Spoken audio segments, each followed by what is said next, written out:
that this big Aloe maculata has a pup on her, and I was going to show you how to take it out. She's in the ground, and I've had her in the ground for a while. We even went through a freeze and a snow in the ground, and I covered her with blankets.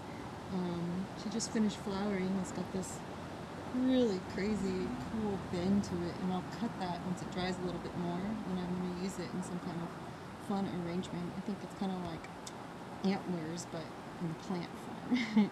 So let's go find her pup and pull it up, and I'll talk to y'all about what to do afterwards, but it's really easy.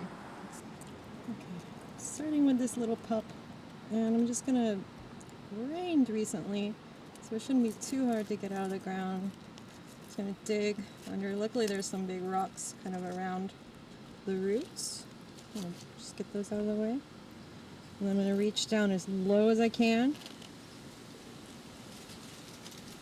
Okay, I'm just going to gently start pulling it up. And you can see the ground starting to move. And unfortunately I didn't get the pup with the roots, but it will root really quickly. And I'm going for that big guy back there anyways. So you figure out, I got to put this camera down. This is what happens when you try and do aloe removal with one hand. Alright, let's try and get this big one out with some roots attached. Sorry if I'm blocking it a little bit. What I'm doing is I'm reaching down, getting really, really low up against that plant. And I'm just going to start pulling it real slightly. Just to get, yeah, okay. It came out nice. What a good, look at that. Alright, let's go look at it. Ugh. Hey, look what came out with it. Guess what? You're gonna fly today. And that's it. Beautiful Aloe maculata. We'll let that cut and dry for maybe about a week, and then I'm gonna stick it in its pot, another pot, and probably within a year, it's gonna be flowering too. And these do really great in pots, and they also do well in the ground, surprisingly. And yeah, we've been through a lot together. We've moved. I have dug it up from the ground once or twice.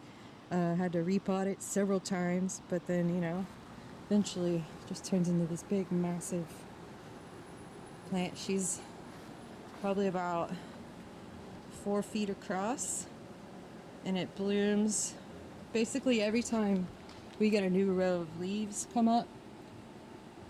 It sits out a new bloom stalk, and this thing is wacky looking. Look at it. It's like, oh, it's gonna be really cool when it dries. And it's already dropped all its flowers and seeds, and I have some of these growing from seed as well. One of them, it's been a little bit over a year, maybe a year and a half, and it's so big. Let me show you. It's just such a fun aloe. I love you. So these are the seeds, or the seed pods, and this is my aloe seedling that I started May 2017, and those other little ones in there, right there, and those others, those were started at the same time. For some reason this one just really took off, and it's just been, again, such a joy to grow. And the original plant was for my grandma, and I finally took the plunge and started some seeds from it after I'd had it for a long time, a few years. And now I have a baby from her from seed.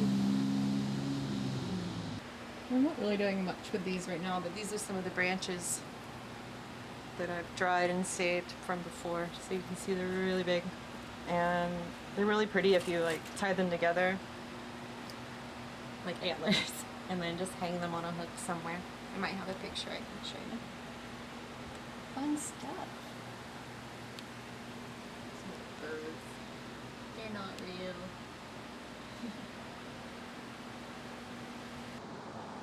And this is what I put in the ground, oh gosh, maybe 6 months ago. And it's already starting to flower, and it was a baby, it was a pup. And it's pupping too. It's got 1 pup, 2 pups. It's already starting to flower. So, Aloe maculata is a super fun aloe. Oh my gosh, look, there's more. Where? They're hiding. See? Aloe maculata is a super fun aloe, and it, just really easy to grow. Very eager to grow. Look at that, isn't that gorgeous? And fast growing too.